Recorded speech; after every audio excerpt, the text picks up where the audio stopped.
Honourable Members, I have received a letter from the Honourable Pete Hodson seeking to debate under Standing Order 380 the resignation of the Minister for Ethnic Affairs and Women's Affairs, the Honourable Pansy Wong. This is a particular case of recent occurrence involving ministerial responsibility. Not all ministerial resignations will lead to an urgent debate. In this case, I am not persuaded to accept the application.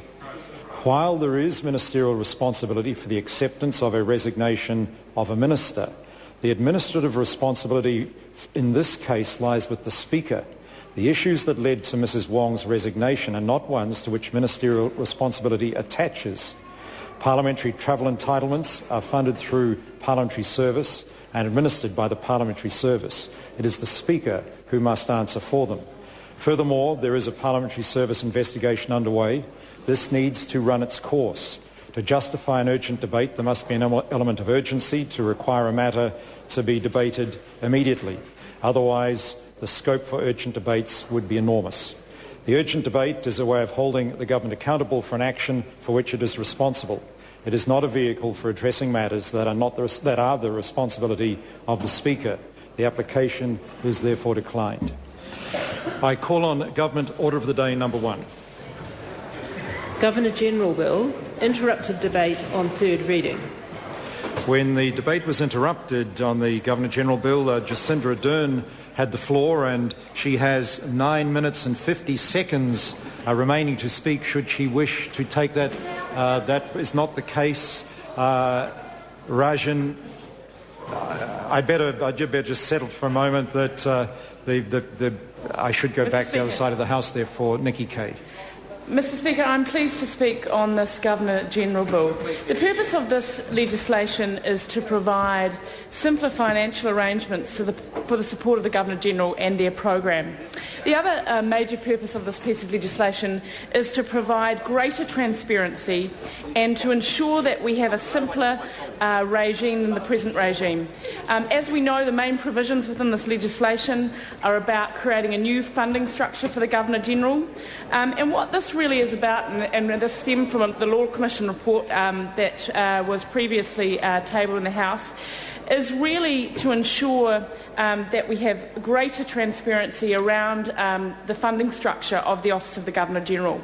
The present exemption for the Governor-General's salary from income tax will be removed, and we believe on this side of the House that there is no longer a justification for this exemption, as successive Governor-Generals have requested that it also be discontinued. The bill also removes certain outdated restrictions on the availability of the annuity paid to former Governor-Generals and their surviving spouses or partners. The annuity recognises a significant role played by a Governor-General's spouse or partner in supporting the office holder. During the progress of other speeches on this legislation, I think what's become very clear is a recognition of the current Governor-General and the huge contribution that he has made to New Zealand. I think we've been very fortunate in this country actually to have a number of very good Governor-Generals from a range of backgrounds. But really what this bill is about is bringing the Office of the Governor-General into a much more modern arrangement. We know that the Office of the Governor-General is a symbolic connection between the community and the state. We also know that the Law Commission as well made a number of other recommendations within the report around the modernisation of the office.